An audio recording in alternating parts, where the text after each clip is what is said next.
Business breakfast షోకి స్వాగతం. Asian మార్కెట్స్లో ప్రస్తుతం నష్టాలు కనిపిస్తున్నాయి. మనకు ఒక గ్లోబల్ సెల్ ఆఫ్ మూడ్ కొనసాగుతుంది. నిన్న మనం చూసినట్లుగానే ఇవాళ కూడా ఒక సెల్ ఆఫ్ కనిపిస్తుంది. సో గ్లోబల్ క్యూస్ నెగిటివ్గా ఉన్నాయి. Last night US markets more than 1% నష్టపోయాయి. All three major indices Dow Jones, S&P 500 అలాగే నాస్డాక్ కూడా 1.5, 1.6, 1.7% రెస్పెక్టివ్లీ నష్టాలతో మూసాయి. సో ఎనర్జీ స్టాక్స్ డ్రాగ్ చేశాయి యుఎస్ మార్కెట్స్ను. ఎందుకంటే అక్కడ ఆయిల్ ప్రైసెస్ వరల్డ్ ఓవర్ పతనం అవుతున్నాయి. సో ఆయిల్ ప్రైసెస్ పతనం కావడానికి ప్రధాన కారణం కోర్స్ ఇతరత్ర కారణాలను పక్కన పెడితే గ్లోబల్ స్లోడౌన్, డిమాండ్ చాలా తక్కువగా ఉంది. ఆయిల్ డిమాండ్ వచ్చే సంవత్సరం అంటే 2015లో 29.9 మిలియన్ బ్యారెల్స్ పర్ డే మాత్రమే ఉంటుంది అంటూ OPEC అంచనా వేస్తుంది. సో ఇది అంతకుముందు అంచనా వేసిన 30 మిలియన్ బ్యారెల్స్ కంటే కూడా తక్కువ ఫిగర్. సో దీంతో ప్రపంచవ్యాప్తంగా ఒక స్లోడౌన్ ఆర్థిక వ్యవస్థలో మందగమనం నెలకొంటుంది. Global markets are facing a slowdown danger అన్న ఒక ఆందోళన మార్కెట్స్ లో కనిపిస్తుంది. ఈక్విటీ మార్కెట్స్ లో ప్రధానంగా. దీంతో ఈక్విటీ మార్కెట్స్ లో సెల్ ఆఫ్ కనిపిస్తుంది. ఇండియన్ మార్కెట్స్ కు క్రూడ్ ప్రైసెస్ పతనం కావడం అనేది ఆర్థిక వ్యవస్థ పరంగా మంచిదైనప్పటికీ కూడా వరల్డ్ ఓవర్ స్లోడౌన్ పరిస్థితులు నెలకొన్నప్పుడు మనం ఒక్కడమే అందరినీ అధిగమించి ఎదగడం అనేది కష్టం. సో ఈ అంశం బహుశా మన ఈక్విటీ మార్కెట్స్ ను అనుకోని విధంగా కృంగదీసే అవకాశాలు కనిపిస్తున్నాయి. సో ఇప్పటిదాకా అందరూ బులిష్గా ఉన్నారు. మార్కెట్స్ చాలా చాలా పెరగబోతున్నాయి, అంత పెరుగుతుంది, ఇంత పెరుగుతుంది అన్న అంచనాలను అందరూ వెలువరిస్తున్న సమయంలో గ్లోబల్ స్లోడౌన్ ఫ్యాక్టర్ అనేది అనుకోని విధంగా రిస్క్ ఫ్యాక్టర్ గా మారే ప్రమాదం కనిపిస్తుంది. ఈ అంశాన్ని ఈక్విటీ ఇన్వెస్టర్స్ అందరం దృష్టిలో ఉంచుకోవాల్సిన సమయం ఇది. సో మన మార్కెట్స్ లో ఎందుకంటే we are one of the best performing markets in the world ఈ ఇయర్ లో 2014లో. సో ఇటువంటి మార్కెట్స్ లో ఈక్విటీ ఇన్వెస్టర్స్ అందరూ కూడా ప్రాఫిట్ టేకింగ్ తీసుకునే ఛాన్స్ కనిపిస్తుంది. సో ఒకవేళ FIS కనుక ఇక్కడ ఇండియన్ మార్కెట్స్ లో ప్రాఫిట్స్ బుక్ చేసుకుందాం, ఇతర మార్కెట్స్ లో వచ్చే నష్టాలను పూడ్చుకుందాం అన్న దృక్పథంతో కనుక ఒకవేళ వాళ్ళు ఉంటే మనకు కొంత నష్టాలు తప్పవు ఇక్కడ అన్న పరిస్థితి ఉంది. ఎస్పెషల్లీ షార్ట్ టర్మ్ లో. Medium to long term maybe again అందరూ బులిష్ గా ఉండొచ్చు, లేదా మార్కెట్స్ కూడా బులిష్ గా ప్రయాణించే అవకాశం ఉంది. కానీ షార్ట్ టర్మ్ మాత్రం కొంత వీక్నెస్ కనిపిస్తుంది. సో నిన్నటి ట్రేడింగ్ మనం చూసాం. ఇండెక్స్ పరంగా కొంత రికవరీ కనిపించింది. అలాగే మిడ్ క్యాప్స్ చాలా చాలా బ్రహ్మాండంగా పెరగడం చూసాం మనం. కొన్ని మిడ్ క్యాప్స్ అయితే మళ్ళీ ఆల్ టైమ్ హైస్ టచ్ చేశాయి. చాలా మిడ్ క్యాప్స్ ఇన్ఫాక్ట్ పిపవర్ డిఫెన్స్ కావచ్చు, NCC, Zydus wellness, BGR energy, Radico Khaitan, BEML, Pfizer, PI industries, Unichem, అలాగే VIP ఇండస్ట్రీస్, ఇటువంటి కంపెనీస్ అన్ని, ఈవెన్ రేమండ్ లాంటి కంపెనీస్, స్పార్క్ లాంటి కంపెనీస్, సన్ఫార్మా అడ్వాన్స్ రీసెర్చ్ లాంటి కంపెనీస్, ఇలాంటి కంపెనీస్ అన్ని కూడా చాలా చాలా స్ట్రాంగ్ గా ట్రేడ్ అయ్యాయి. ఇది కొంత హెల్దీ ట్రెండ్ కాదు. ఇన్ఫాక్ట్ వరల్డ్ ఓవర్ కొన్ని కన్సర్న్స్ వ్యక్తం అవుతున్నప్పుడు ఓన్లీ కొన్ని మిడ్ క్యాప్స్ లో మన యాక్షన్ చూడటం అనేది అంత హెల్దీ ట్రెండ్ కాదు. సో ఆ ట్రెండ్ నిన్న మనకు కనిపించింది. ఇన్ఫాక్ట్ కొంతమంది ఇప్పటికే సెలాన్ ర్యాలీస్ అన్న రికమెండేషన్స్ ఇస్తూ ఉన్న సమయం ఇది. సో ఈ సమయంలో మిడ్ క్యాప్స్ లో కొంచెం అప్రమత్తంగా ఉండాలి. హడావుడిగా పెరుగుతున్నాయి కదా, మిగతా రేపు మళ్ళీ మార్కెట్ పెరిగినప్పుడు ఇంకా పెరుగుతాయనే ఉద్దేశంతో మాత్రం దయచేసి పొజిషన్స్ తీసుకోవద్దు. సో వరల్డ్ వైడ్ కొంత రిస్క్ ఆఫ్ మూడ్ కనిపిస్తుంది. సో ఈ రిస్క్ ఆఫ్ మూడ్ కారణంగా గోల్డ్ ప్రైసెస్ మరింత స్ట్రెంథెన్ అవుతున్నాయి. గోల్డ్, సిల్వర్ లో, ప్రెషస్ మెటల్స్ లో హెడ్జింగ్ అసెట్స్ ఇవి. సో ఇటువంటి అసెట్ ప్రైసెస్ లో కొంత మనకు గ్రోత్ కనిపిస్తుంది. మేబీ గోల్డ్, సిల్వర్ లో కొంత బయింగ్ మనం గత కొంతకాలం చెప్తూనే ఉన్నాం. గోల్డ్, సిల్వర్ వీక్ గా ఉన్న సమయంలోనే కొనుక్కోవాలంటూ. సో అదే సూత్రం ఇక్కడ పనిచేస్తుంది ప్రస్తుతం. ఇంకా రేపు CPI అండ్ IIP డేటా వెలువడబోతోంది. నవంబర్ నెలకు సంబంధించిన CPI, అలాగే అక్టోబర్ నెల IIP డేటా రేపు వస్తుంది. సో ఈ అంకెలను కూడా మార్కెట్స్ నిశ్చితంగా గమనిస్తున్నాయి. So all in all PSU bank stocks, ఎందుకంటే PSU బ్యాంక్స్ లో ఈక్విటీని 52% తగ్గించుకోవచ్చు అంటూ కోర్ కమిటీ రికమెండేషన్ ఇచ్చింది. అందుకు అనుగుణంగా క్యాపిటల్ రైజ్ చేసే అవకాశం ఉంది బ్యాంక్స్ అని కూడా. అలాగే షుగర్ స్టాక్స్, ఇథనాల్ ప్రైస్ సంబంధించి నిన్న ప్రైస్ అనౌన్స్ చేయడం జరిగింది. ఇది షుగర్ కంపెనీస్ అనుకూలంగా వచ్చింది. అలాగే M&M, మ్యాక్స్ ఇండియా ఇలాంటి ఇండివిజువల్ స్టాక్స్ లో, న్యూస్ డ్రివెన్ స్టాక్స్ లో యాక్షన్ కేంద్రీకృతం అయ్యే అవకాశం కనిపిస్తుంది. ఇక మార్కెట్స్ పరిస్థితి గురించి మాట్లాడేందుకు అనలిస్ట్ సిద్ధంగా ఉన్నారు మనతో. సో ఇవాళ కూడా ఓపెనింగ్ వీక్ గా ఉండే అవకాశం కనిపిస్తుంది. బట్ నిన్నట్లాగా రికవరీ వస్తుంది అనుకుంటున్నారా, లేకపోతే సెల్ ఆఫ్ కంటిన్యూ అవుతుంది, రికవరీ రాకపోవచ్చు అనుకుంటున్నారు? నిన్నటి ఒక రికవరీ కాదండి, మనం గత వారం రోజులుగా చెప్తూనే ఉన్నాం. Because we can always get some very good opportunities post December results, or maybe in the last week ఎందుకంటే జనరలీ మనకి డిసెంబర్ మంత్ లో after 15th or probably starting from next week ఒక హాలిడే మూడ్ లాగా ఉంటుంది. And generally మనకి month has begun on a weaker note across the world కాబట్టి I think holiday mood కొద్దిగా accentuate అవుతుందండి. And many of the fund managers will really try to take a holiday and assess the position. So ఈ కారణం వలన I think weakness definitely కొనసాగే అవకాశం ఎక్కువ కనిపిస్తుందండి. బికాస్ మనకి ఇక్కడ డొమెస్టిక్ ఫ్యాక్టర్స్ ఇప్పుడు ప్రధాన కారణం కాదు, external factors are weighing a lot on the Indian markets only. So definitely I think there will be some more selling to come in the next 1 or 2 weeks. But sporadic, some of the stocks and some of the sectors are sometimes doing well. But generally, eventually only fundamentals will really rule the stock price అనేది మనకి చాలా strong theory కాబట్టి in my opinion post December quarter results Januaryలో ఎప్పుడైతే మనకి budget సమావేశాలు అవన్నీ మొదలవుతాయో అక్కడ ప్రాబ్లీ సమ్ స్లైట్ సెంటిమెంట్ పరంగా బూస్ట్ అనేది రావచ్చు. But between now and even January 15th also I think markets కొద్దిగా కన్సాలిడేషన్ జోన్ లోనే ఉన్నాయండి. So but sell on rallies అని చెప్పేది ఒక థియరీ స్ట్రాంగ్ గా మనకి వినిపిస్తుంది. కానీ I would definitely say contrarian view తీసుకుని if there are sharp dips I think one should definitely buy. మొత్తం ఇన్వెస్టబుల్ సర్ప్లస్ కూడా ఓన్లీ షార్ట్ టర్మ్ వాళ్ళ కోసం, not for next 1 month investors. That's why from 15th now to next 15th January 15th లోపల I think definitely one should use the opportunity to buy stocks on every dip అండి. So మనం ఎప్పుడు కూడా investable surplus ఒకటేసారి invest చేయొద్దు, always buy it in 2-3 price points అని చెప్తున్నాం కాబట్టి this is one of the finest times to really acquire good stocks. So in the next 10-15 days or over the next 1 month, exit is not an option at all, and exit is not an option next 5 years at all, because for an investor, trader can always follow technicals. So whenever at least kontamandaina profits book chesukogaligina vallaki idi almost about last 1 year if they have made some substantial profits మనం ఎక్కడికక్కడ ఒక 1/3 profit taking is also advised. Yeah. But next to 10 to 15 days lo, if they are fresh entrants, they should buy in. Exit కోసం wait చేస్తున్నారు.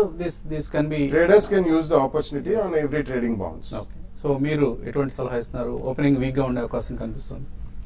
Opening Nifty చూస్తుంటే కనుక Singapore Nifty 20 to 30 points minus లో open అయ్యే అవకాశం కనిపిస్తుంది. నిన్న స్వల్ప రికవరీ, ఎందుకంటే ప్రధానంగా 8,300 అనేది ఒక మేజర్ మీడియం టర్మ్ మధ్యకాలిక సపోర్ట్.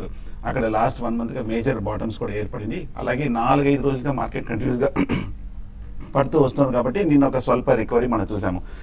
ఇవాళ ఓపెనింగ్ ఒక 20-30 పాయింట్స్ అంటే 8,340 దగ్గర సపోర్ట్ ఉంది. దాని కింద కనుక ఒక 10 minutes ట్రేడ్ అవుతాయి కనుక ఇంటర్డే షార్ట్ పొజిషన్ తీసుకోవచ్చు. కాకపోతే 8,300 దగ్గర కీలకమైన సపోర్ట్ ఉంది కాబట్టి ఒక 20-30 పాయింట్స్ తోటి కవర్ చేసేయచ్చు. ఇవాళ రోజంతా కూడా మార్కెట్ కన్సాలిడేషన్. రేపు మీరు చెప్పినట్టుగా ఒక కీ ఎకనామిక్ డేటా ఉంది కాబట్టి రేపు మార్నింగ్ కూడా కన్సాలిడేషన్. ఈ 8,300 దగ్గర నెక్స్ట్ 1 or 2 days ఒడిదొడుగులతోటి మార్కెట్ వాలిటిలిటీ మనం చాలా చూస్తాము. ఒకవేళ కనుక రేపు మార్కెట్ 8,300 దగ్గర ఫెయిల్ అయ్యి దాని కింద కనుక క్లోజ్ అయిందంటే మటుకు షార్ట్ టర్మ్ లో fresh short term correction begin అయినట్టే చెప్పుకోవచ్చు. 8,300 కింద క్లోజ్ అవుతే మటుకు ఫ్యూచర్స్ లో మళ్ళీ ఫర్దర్ గా లాంగ్ పొజిషన్స్ కూడా కట్ చేయడం మంచిది. అలాగే షార్ట్ పొజిషన్ ఎవరైనా ఉందంటే కనుక 8,380 పైన స్ట్రిక్ట్ గా క్లోజింగ్ బేసిస్ మీద స్టాప్ లాస్ పెట్టి హోల్డ్ చేయొచ్చు. అలాగే ఇండికేటర్స్ అన్ని కూడా వీక్ గానే కనిపిస్తాయి. ఇంకా ఓవర్ పార్ట్ పొజిషన్ లోనే ఉంది, మూవింగ్ యావరేజెస్ కిందే ఉంది, ట్రెండ్ లైన్స్ కిందే ఉంది. సో ఇమీడియట్ గా రికవరీ అయితే మటుకు అట్లీస్ట్ ఒక 2-3 రోజులు ఇక్కడ పటిష్టంగా కన్సాలిడేషన్ అవుతాయి తప్ప నెక్స్ట్ 2-3 రోజులు మార్కెట్ లో ఇమీడియట్ గా పెరిగే అవకాశం లేదు కాబట్టి సో లాంగ్ పొజిషన్స్ ప్రస్తుతానికి కొన్నాళ్ళు వాయిదా వేయడం మంచిది. So on the whole market weak. ఇవాళ రేపు మనం టెక్నికల్ గా చూడాల్సిన అంశం 8,300 దగ్గర నిలబడుతుందా, అది కూడా ఫెయిల్ అయ్యి మార్కెట్ కరెక్షన్ లోకి వెళ్తుందా అనేది మనం చూడాల్సిన అంశం. కాలర్స్ లైన్ ఉన్నారు. ఫస్ట్ కాలర్ హైదరాబాద్ నుంచి Raju. Hello, good morning sir. Morning అండి, అడగండి సార్. మా దగ్గర ఐడిఎఫ్సి ఒక 1000 shares ఉన్నాయి సార్, 130లో ఉన్నాయి. నెక్స్ట్ వచ్చి సింటెక్స్ ఇండస్ట్రీస్ ఒకటి 90లో ఉన్నాయి సార్, ఒక 1000 shares. అవి ఉంచమంటారా తీసి? మీరు లాంగ్ టర్మ్ కోసం కొన్నారా, షార్ట్ టర్మ్ కోసం? Sir long term sir, 6 months 1 year. 1 year కోసం ఐడిఎఫ్సి సింటెక్స్ హోల్డ్ చేయొచ్చా? IDFC basically is a tradable stock అండి, because last 5 years track record తీసుకున్నా అందులో ఈక్విటీ పెద్దది, though it's proxy for infrastructure. So IDFC మీకు కొద్దిగా ట్రేడింగ్ జెమ్స్ వచ్చినప్పుడు you can slightly book your profit and enter at a lower rate. Syntex definitely I think you should keep అండి, probably you are almost at the buying price. Next 1 or 2 quarters కూడా ఈ crude బాగా పతనం అయింది కాబట్టి profitability పెరుగుతుంది. దో దానికి కొద్దిగా డెట్ ఎక్కువ ఉన్నా కానీ I think you should hold it for the next 1 year. తర్వాత కాలర్ నిజామాబాద్ నుంచి Raj Kumar. Hello. Hello sir, అడగండి రాజ్ కుమార్. సార్ నా పేరు రాజ్ కుమార్ అండి. మేము ఎన్సీసీలో 38 కొన్నామండి. అవి డిమేట్ లో ఉంటే 57 రూపాయలు మాకు 300 షేర్లు ఉన్నాయండి. ఆల్రెడీ మాకు రీసెంట్ రైట్ ఇష్యూలో వచ్చాయండి. ఇప్పుడు యావరేజ్ అయితే 57 అంటున్నారు. డిమేట్ లో ఉన్నందుకు ఏమైనా ఛార్జీలు ఏమైనా పడతాయా? ఇది ఏ విధంగా ఏదో మాకు అర్థం కావట్లేదు, చెప్తారా? ఈ స్టాక్ నుంచి వచ్చా మీ డిమాట్ అకౌంట్ లో ఆల్రెడీ ఉన్నాయి 300 షేర్స్ ఉన్నాయి సార్. అయితే మాకు 38 లో కొన్నాము, అది ఇప్పుడు 57 యావరేజ్ ఇస్తుంది. మాకు రైట్ ఇష్యూలో వచ్చినా కానీ 57 యావరేజ్ ఇస్తుంది. 57 యావరేజ్ చూపిస్తుంటే మార్కెట్ ప్రైస్ ని బట్టి మీరు ఆల్మోస్ట్ 80 రూపీస్ ఉంది ఇప్పుడు ఎన్సిసి. సో డిమాట్ ఛార్జెస్ అనేవి మీకు ఆల్మోస్ట్ హోల్డింగ్ వాల్యూని బట్టి చాలా తక్కువ పడుతుంది. వెరీ నామినల్, 100 రూపాయలు 200 రూపాయలు ఉంటుంది. బయింగ్ సెల్లింగ్ చేస్తున్న తప్పించి very nominal charges. But don't worry about them, but keep the stock. Stock అయితే హోల్డ్ చేయండి. One of the better performing stocks among the infra companies. మీరు అంటున్న 57, 51 ఆ ఫిగర్ ఏంటనేది మాకు అర్థం కాని విషయం. యావరేజ్ అంటున్నారు అంటే ఆయన డిమాట్ అకౌంట్ లోకి రైట్స్ ఇష్యూ అవన్నీ క్రెడిట్ అయిన రోజు ఆ రోజు స్టాక్ ప్రైస్ చూపిస్తారు, అదే ఉండొచ్చండి. బహుశా అదే కారణం కావచ్చు. But it's a performing stock అండి. హోల్డ్ చేయండి ప్రస్తుతానికి ఎన్సిసి. మరిన్ని కాల్స్ తీసుకోబోయే ముందు కాసేపు ప్రకటనలో.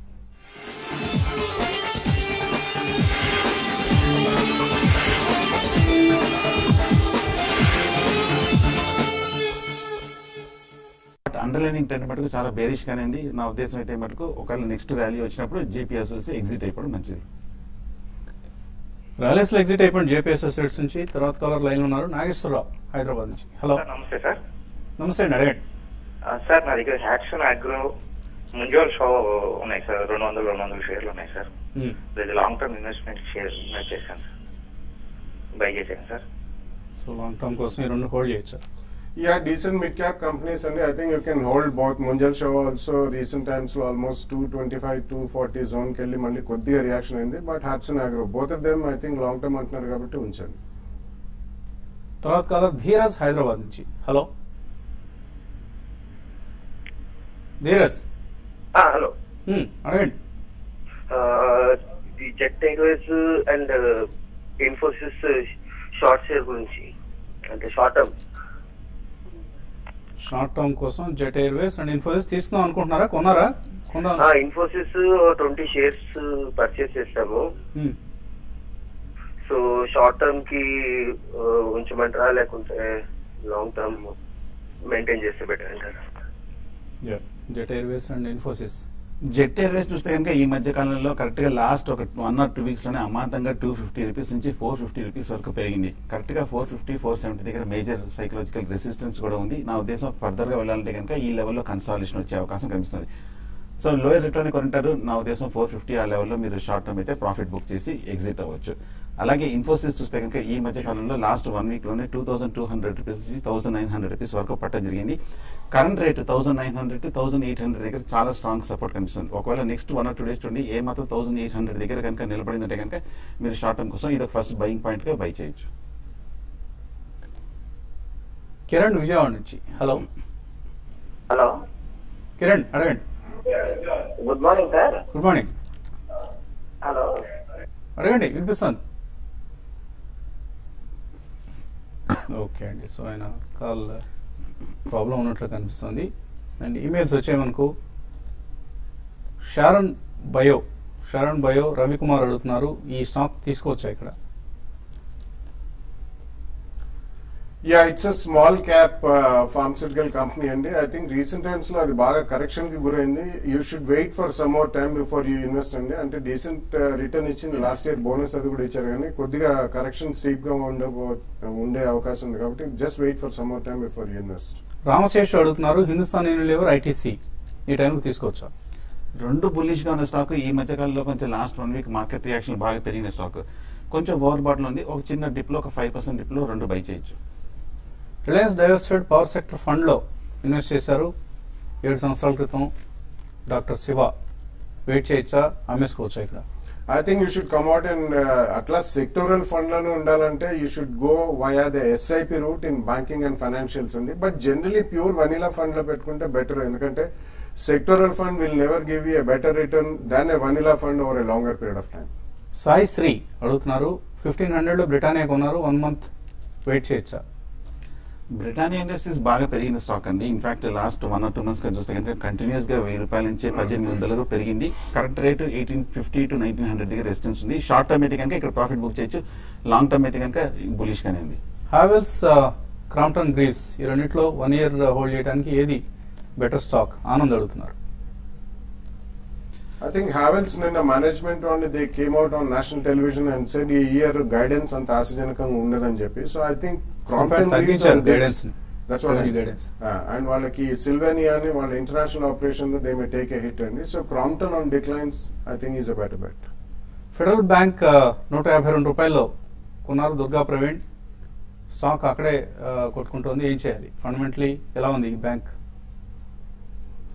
ఫండమెంటలీ ఇట్స్ స్ట్రాంగ్ స్టాక్ అండి, but bank stocks usually take time to really grow. ఒకసారి ఆ స్పర్ట్ అనేది వచ్చిన తర్వాత 20-30% పెరిగి అక్కడే చాలా కన్సాలిడేట్ అవుతుంది. So if you have 1 year time span you should hold it. Cyient, KPIT ఈ రెండిట్లో ఏది 6 months కోసం బెటర్ స్టాక్? వాసవ అన్న పేరుతో అడుగుతున్నారు. సైన్ చూస్తే కనుక ₹300 నుంచి $575 వరకు పెరిగి కొంచెం హై రేట్ లో కూడా బాగా స్ట్రాంగ్ గానే కన్సాలిడేషన్ అవుతుంది. టెక్నికల్ గా బులిష్ గానే కనిపిస్తుంది. అలాగే కేపీఐటీ కూడా చూస్తే కనుక ₹150 నుంచి $200 వరకు పెరిగి ఇక్కడ $200. రెండింటిలో టెక్నికల్ గా ఏది బెటర్ పొజిషన్ లో ఉంది? సైన్ చాలా స్ట్రాంగ్ గా కనిపిస్తుంది. కేపీఐటీ ఈ లాంగ్ టర్మ్ రెసిస్టెన్స్ దగ్గర ఉంది కాబట్టి ప్రస్తుతం అవాయిడ్ చేయడం మంచిది. నరసింహమూర్తి, యావరేజ్ చేసుకోవచ్చా Berger Paints, Camlin fine sciences లో? ఆల్మోస్ట్ 10 to 52 weeks హై లో ఉన్నాయండి. I don't think you should average. Probably you're losing maybe ₹5-10. Don't average now. HDIL 1 year కోసం ఈ రేట్ లో తీసుకోవచ్చు? నారాయణ రెడ్డి అడుగుతున్నారు. బాగా వీక్ గా ఉన్న స్టాక్ అండి. ₹110 నుంచి ₹70 వరకు పడిన స్టాక్ ప్రస్తుతం కొంచెం అవాయిడ్ చేయడం మంచిది. జెన్ టెక్నాలజీస్ ₹200 కొన్నారు. స్ప్లిట్ తర్వాత 250 షేర్లు వచ్చాయి. ఇప్పుడు ₹45 నడుస్తుంది. టీవీఎస్ ప్రసాద్ అడుగుతున్నారు. హోల్డర్ సెల్ 2 years వెయిట్ చేయొచ్చా? వెల్ ఐ థింక్ డెఫినెట్లీ ఇటువంటి స్టాక్స్ లో కొద్దిగా ప్రాఫిట్ అయితే బుక్ చేయాలండి. Wherever you are in reasonably good profits you should book some profits. Rest of the stock you should hold it next to 1 or 2 quarters. Consistency unte results lo you can hold it, otherwise you can come out. Padma అడుగుతున్నారు. Cox and Kings 156 లో తీసుకున్నారు. Profit book చేసుకోవచ్చా? Definite book చేయండి. ఈ మధ్య కాలంలో కూడా కొంచెం 320 నుంచి పడిన స్టాక్ లో ప్రైస్ లో తీసుకున్నారు. బుక్ చేయొచ్చు ప్రాఫిట్. చంద్రశేఖర్ అడుగుతున్నారు. తెలుగు కంప్లీట్ గా వాడే బదులు ఇంగ్లీష్ లో కూడా అడిగితే ఇంగ్లీష్ లో కూడా చేస్తే బాగుంటుంది అన్నట్లుగా ఏదో చెప్తున్నారు.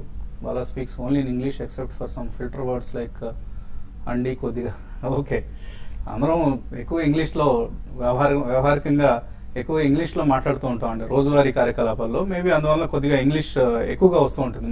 నాకు వస్తుంటుంది, బాలా గారికి వస్తుంటుంది.